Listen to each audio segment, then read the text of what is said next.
Allégresse, jour de joie. Alléluia.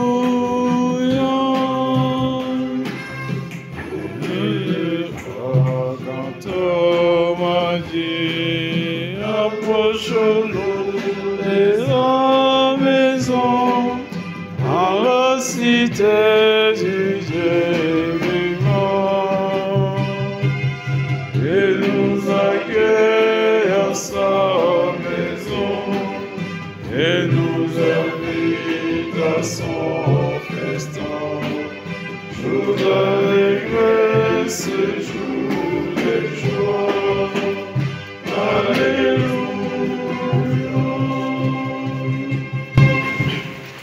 Au nom du Père, et du Fils et du Saint-Esprit, la grâce de Jésus, le Christ notre Seigneur, l'amour de Dieu le Père et la communion de l'Esprit Saint soient toujours avec vous. Et avec votre esprit.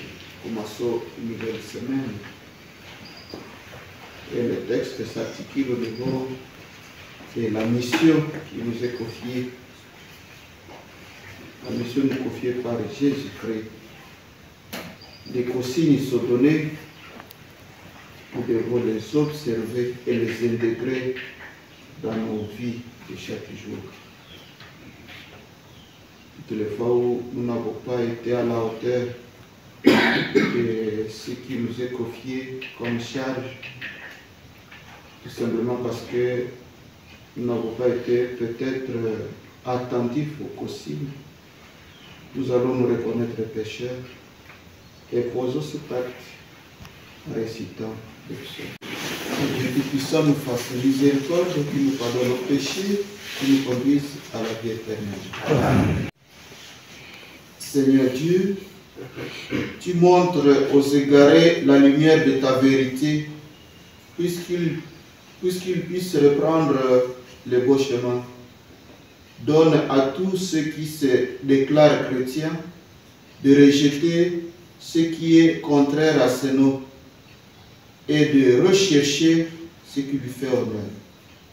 Par Jésus-Christ, ton Fils, notre Seigneur, notre Dieu, qui vit et règne avec toi dans l'unité du Saint-Esprit, Dieu pour les siècles des siècles. Amen. Lecture du livre de l'Exode, chapitre 1er, du 8e au 14e verset, puis le 22e verset. Et le nouveau roi vint au pouvoir en Égypte. Il n'avait pas connu Joseph.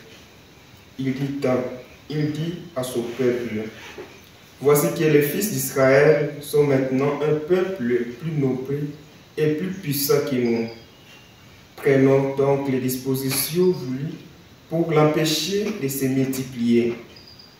Car s'il y avait une guerre, il se rejoindrait à nos ennemis, combattrait contre nous et ensuite il sortirait du pays. On imposa donc aux fils d'Israël des chefs de corvée pour les accabler des travaux pénibles.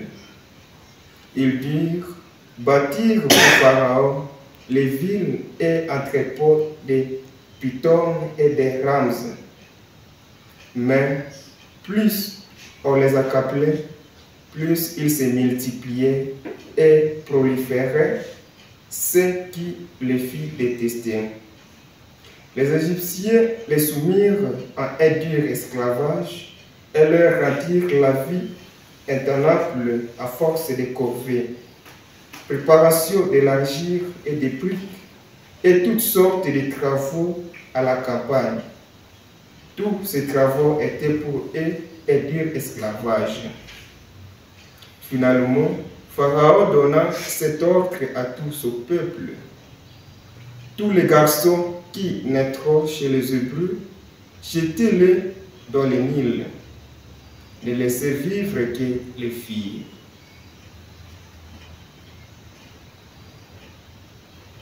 Parole du Seigneur.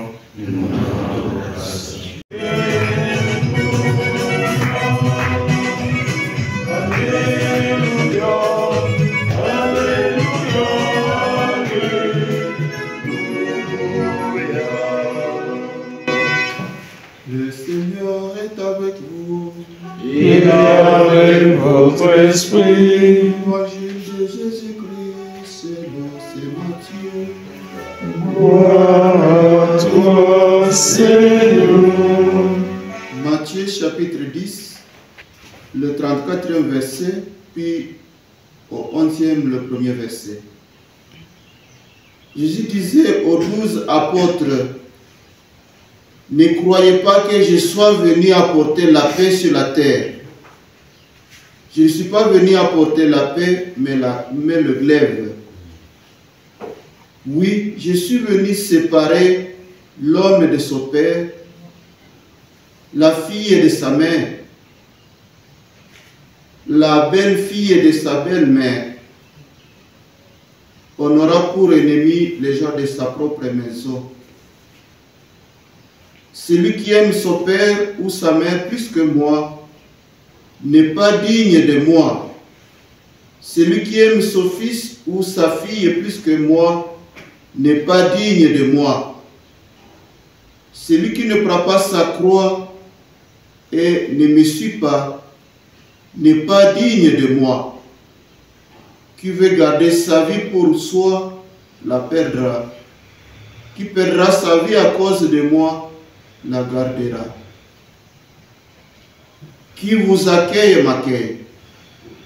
Et qui m'accueille accueille celui qui m'a envoyé. Qui accueille un prophète à sa qualité de prophète recevra une récompense de prophète. Qui accueille un homme juste à sa qualité d'homme juste recevra une récompense d'homme juste. Et celui qui donnera à boire même un simple verre d'eau fraîche à l'un de ses petits à sa qualité de disciple, amen, je vous le dis, il ne perdra pas sa récompense. Jésus acheva ainsi de donner des instructions aux 12 disciples. Ils partirent de là pour enseigner et prêcher dans les villes du pays. Acclamons la parole de Dieu. Louange à toi, Seigneur Jésus. Shalom. Shalom. Je suis resté au niveau de l'évangile du jour pour essayer de revenir sur ce que l'Église dans sa mission. L'Église dans sa nature, elle est missionnaire. L'Église est missionnaire. Et la mission n'est pas une activité de l'Église. La mission n'est pas une activité de l'Église, mais la mission constitue l'Église. Pour aller au-delà en disant, la mission n'est pas une activité de la congrégation, mais la mission constitue le pourquoi de la congrégation. La mission s'articule autour de 3 dimensions. La première dimension, annoncer la bonne nouvelle du Christ. Annoncer la bonne nouvelle du Christ. Et cette bonne nouvelle, c'est quoi? C'est dire que Jésus est mort et ressuscité. Il est monté au ciel et il a promis qu'il reviendra. Dans notre mission, dans l'annonce de la bonne nouvelle, nous devons dire ça par notre vie, par nos activités. Et maintenant que nous sommes en train de célébrer le jubilé de l'espérance, nous sommes en marche pour dire, ne baissez pas les bras, il a promis, il reviendra. La deuxième dimension, c'est témoigner que Jésus, le Christ, est le chemin, la vérité et la vie dans le monde. Nous devons témoigner de cela. Il est le chemin, la vérité et la vie. Et la troisième dimension, c'est que la mission nous aide à nous ouvrir à la relation avec Jésus-Christ et avec les autres nos semblables. Notre relation avec le Christ, dans notre mission, nous nous ouvrons à cette relation, mais aussi une relation avec nos semblables, dans un esprit de dialogue et de partage. Nous devons dialoguer avec le Christ. Nous devons dialoguer avec nos frères, avec nos sœurs.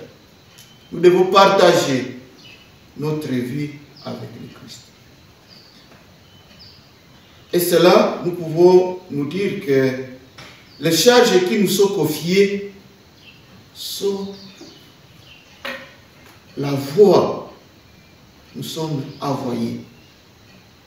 Nous devons les réaliser par Jésus.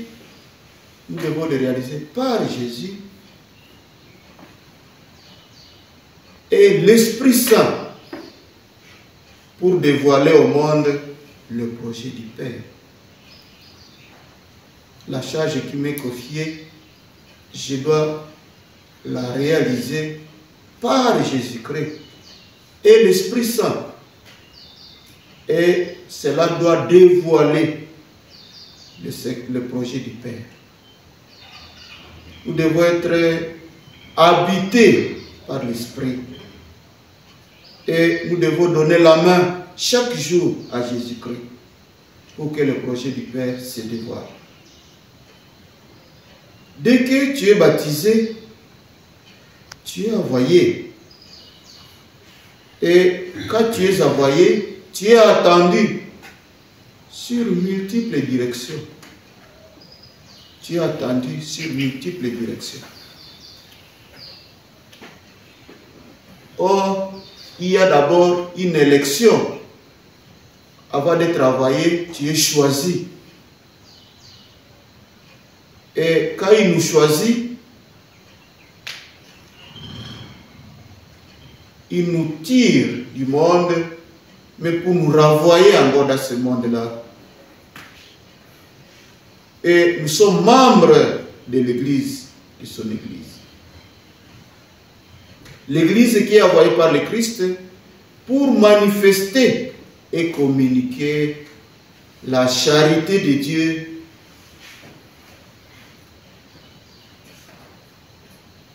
aux hommes et à toutes les nations. Communiquer la charité de Dieu. On ne saura pas communiquer ce qui n'est pas à nous. Et l'Esprit qui nous pousse à annoncer les grandes œuvres de Dieu, cela, nous devons dire, annoncer l'Évangile, en effet, n'est pas pour moi un titre de gloire. Mais c'est une nécessité qui incombe à ma nature. Et c'est Paul disait, oui, malheur à moi, si je n'annonce pas l'Évangile. Malheur à moi. Et cet évangile que nous devons annoncer pour être réellement missionnaires, c'est dans la joie, mais aussi dans la souffrance, en acceptant nos croix de chaque jour. Pour être réellement des disciples et à la fin, au soir de notre vie, si nous accomplissons cette tâche dans la fidélité, nous recevrons la récompense des disciples. Amen, je vous le dis. Il ne perdra pas sa récompense. Nous sommes instruits chaque jour par Jésus. Il nous forme, il nous donne des consignes qui sont tracées aujourd'hui dans l'évangile d'aujourd'hui. Oui, je suis venu séparer l'homme de son père, la fille de sa mère, la belle-fille de sa belle-mère. Je suis venu séparer, mis à part. Nous sommes des mis à part pour réaliser la mission, pour être là où il voudrait être. Et il donne déjà cette consigne que ça ne sera pas facile. Nous devons en être préparés. Celui qui ne prend pas sa croix et ne me suit pas n'est pas digne de moi. Nous devons conserver notre dignité des élus, des choisis, être dignes de lui. Parce que déjà mis à part depuis notre baptême. Nous allons demander au Seigneur de nous rappeler chaque jour et imprimer ces consignes dans notre vie pour que nous nous acquittions convenablement de la mission qui nous est confiée dans la fidélité, dans la petitesse, être juste, être prophète, être disciple. Le Seigneur est avec vous. Prions le Seigneur. Nous avons reçu tes bienfaits, Seigneur, et nous te supplions, chaque fois que nous célébrons ces mystères, fais grandir en nous ton œuvre du salut. Par Jésus, le Christ est notre Seigneur. Amen. Le Seigneur est avec vous. Et avec votre esprit. Que Dieu Tout-Puissant vous bénisse, le Père, le Fils et le Saint-Esprit. Amen. Allez dans la paix du Christ. Nous rendons grâce à Dieu.